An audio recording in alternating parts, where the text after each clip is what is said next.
ప్రకాశం జిల్లాలో అల్లుడుగారు చేసిన పనికి అందరూ షాక్ తిన్నారు. అత్తింట్లో ఎవరూ లేని సమయం చూసి బీరువా పగలగొట్టి బంగారు నగలు ఎత్తుకెళ్లాడు. బయటి వ్యక్తులు అనుకుంటే అసలు దొంగ అల్లుడని తెలిసి పోలీసులు సైతం ఆశ్చర్యపోయారు.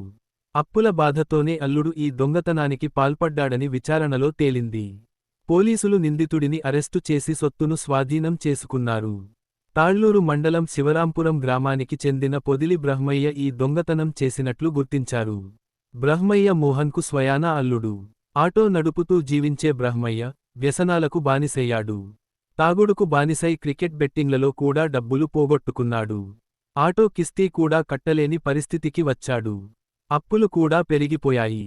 అందుకే మామ ఇంట్లో బంగారంపై కన్నుపడింది. వారు ఇంట్లో లేని సమయం చూసుకుని అత్తగారింట్లో దొంగతనం చేశాడు.